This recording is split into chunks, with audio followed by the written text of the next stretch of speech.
बोलिए भारत माता की, भारत माता की, छत्तीसगढ़ महतारी की, छत्तीसगढ़ महतारी की। आज हमारे छत्तीसगढ़ के लिए बहुत ही सौभाग्य की बात है। ये राज्य उत्सव के आज तीसरा दिन और आज के अलंकरण समारोह और आज हमारे अलंकरण समारोह में हमारे देश के माननीय उपराष्ट्रपति आदरणीय श्री जगदीप धनखड़ जी उपस्थित हैं। आज हमारे प्रदेश के जो विभूति हैं आज उनके कर कमल से पुरस्कृत हो ही मैं आप सबसे चाहूं कि सबसे पहले माननीय उपराष्ट्रपति जी के लिए भारी करतल ध्वनि से आप मन स्वागत करा। और आज के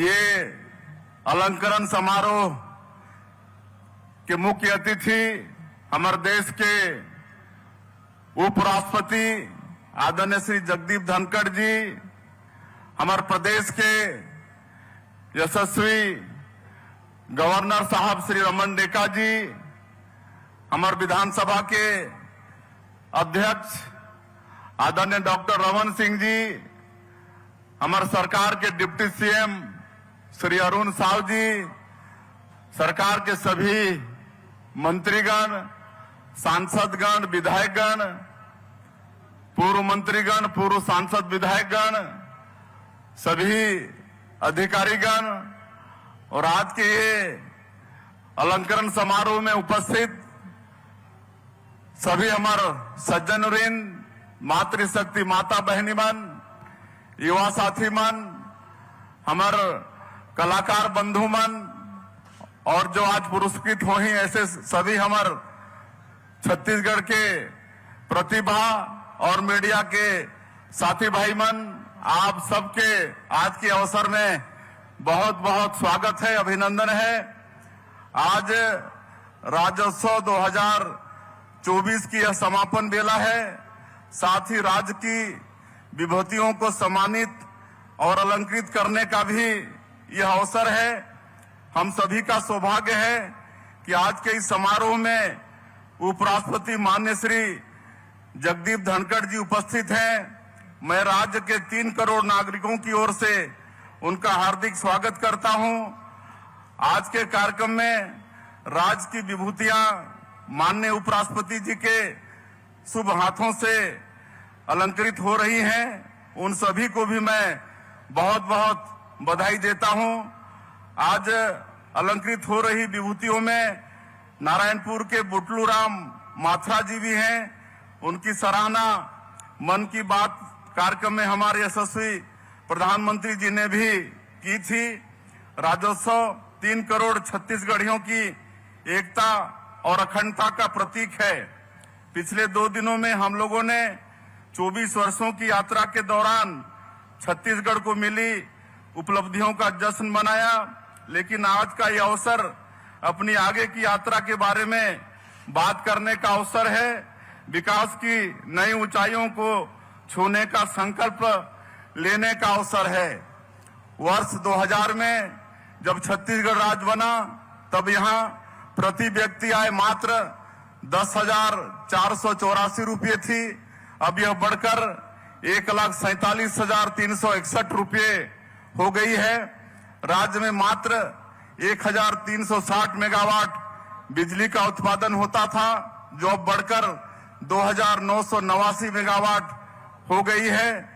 राज्य में मात्र 17 लाख मीट्रिक टन धान खरीदी होती थी, जो अब बढ़कर 145 लाख मीट्रिक टन हो गई है। तब मात्र 1 एयरपोर्ट था, आज हमारे प्रयासों से 4 एयरपोर्ट है। हाल ही में हमने अंबिकापुर के दरमा में मां महामाया एयरपोर्ट का शुभारंभ किया है। इसका परिणाम है कि आज बस्तर और सरगुजा जैसे दूरस्थ अंचल के लोग भी हवाई सफर कर पा रहे हैं। ये सारी उपलब्धियां राज्य के विकास के पड़ाव हैं। हमें इससे भी बहुत आगे जाना है। अगले साल हम लोग राज्य स्थापना की रजत जयंती मनाएंगे। इसके आगे की यात्रा राज्य के स्वर्णिम भविष्य के साथ स्वर्ण जयंती की ओर आगे बढ़ने की यात्रा होगी। हम विजन डॉक्यूमेंट 2047 के साथ विकास के नए लक्ष्यों को हासिल करने के लिए आगे बढ़ रहे हैं। देश के विकास में छत्तीसगढ़ के कृषि और उद्योग क्षेत्र का बड़ा योगदान है, लेकिन अभी भी इन दोनों क्षेत्रों के विकास की बहुत संभावनाएं हैं। हमने 2028 तक राज्य के जीएसडीपी को 2 गुना करके 10 लाख करोड़ रुपए करने का लक्ष्य रखा है। राज्य में उद्योगों को बढ़ावा देने के लिए हम नई उद्योग नीति ला रहे हैं। ईज ऑफ डूइंग बिजनेस और सिंगल विंडो प्रणाली जैसी नीतियों को लागू किया जा रहा है। स्टार्टअप और नवाचार को प्रोत्साहित कर रहे हैं। हमारा सौभाग्य है कि हम पर्यावरण और जैव विविधता के मामले में भी बहुत धनी प्रदेश हैं। हम अपनी इस पूंजी को बचाए रखने, उसमें और वृद्धि करने के लिए संकल्पित हैं। शिक्षा और स्वास्थ्य के क्षेत्र में इस प्रदेश में बहुत संभावनाएं हैं। इन क्षेत्रों में हम ऐसी मजबूत अधोसंरचना का निर्माण कर रहे हैं जिसका लाभ आसपास के राज्यों को भी मिलेगा। हमारा मकसद केवल आंकड़े पेश करना नहीं है, हम लोगों के जीवन में गुणवत्ता लाना चाहते हैं। हमारी माताएं बहनें भावी विकास के लिए हमारी ताकत हैं। हमें खुशी है कि हमारी महतारी बंधन योजना के फलस्वरूप प्रदेश की माताएं और बहनें आर्थिक और सामाजिक रूप से सशक्त हो रही हैं। महिला सशक्तिकरण से ही हम प्रदेश का सशक्तिकरण कर पाएंगे। आदिवासी क्षेत्रों में शांति स्थापित करते हुए लोकतंत्र की जड़ों को मजबूत किया जा रहा है।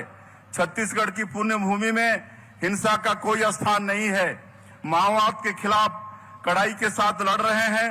राज्य में माओवाद अब अपनी अंतिम सांसें गिन रहा है।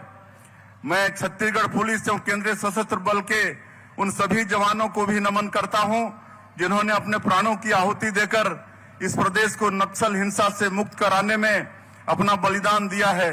बहुत शीघ्र ही ये प्रदेश नक्सल समस्या से मुक्त होगा। छत्तीसगढ़ शांति एवं सौहार्द का टापू रहा है। यहाँ सभी जाति, धर्म, संप्रदाय एवं पंथ के लोग आपसी भाईचारे, प्रेम एवं सामंजस्य के साथ रहते हैं। यही हमारे गुरुओं की सीख एवं संदेश भी रहा है और उन्होंने अपने आचरण से एक मिसाल पेश की है।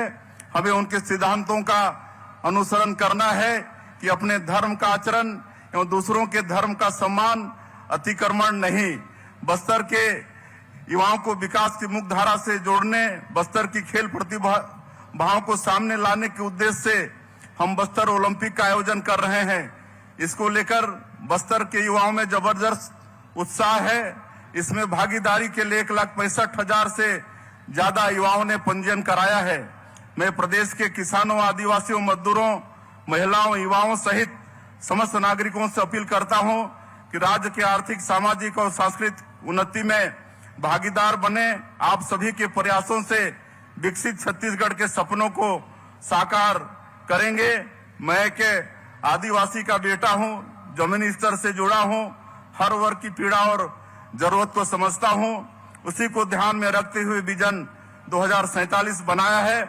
आप सभी के सहयोग से विकसित छत्तीसगढ़ का निर्माण करना है। आज के इस अवसर में हमें माननीय उपराष्ट्रपति जी को सुनना है, इसलिए मैं कुछ जो हमारे कलाकार हैं उनके लिए घोषणा करते हुए अपनी बात समाप्त करता हूं।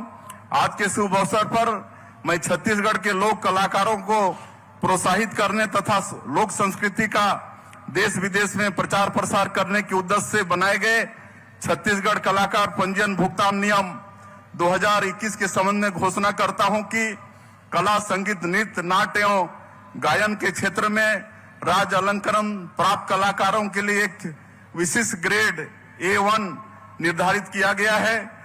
दूसरा, समस्त A श्रेणी के कलाकारों की अधिकतम कार्यक्रम स्वीकृति सीमा को 10 से बढ़ाकर 20 किया जाता है तथा 20 श्रेणी कलाकारों की अधिकतम सीमा 12 को बढ़ाकर 24 किया जाता है। ग्रेड निर्धारण समिति की प्रत्येक बैठक में अधिकतम 3 प्रतिष्ठित कला विशेषज्ञों को अशासकीय सदस्य के रूप में सम्मिलित किया जाएगा।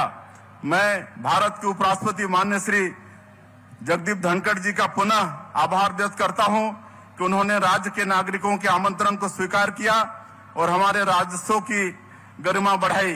मैं छत्तीसगढ़ के सभी नागरिकों का भी आभार व्यक्त करता हूं और आप सब लोगों की तरफ से माननीय उपराष्ट्रपति जी का फिर से एक बार अभिनंदन स्वागत करते हुए अपनी बात समाप्त करता हूं। जय जोहार, जय हिंद, जय छत्तीसगढ़।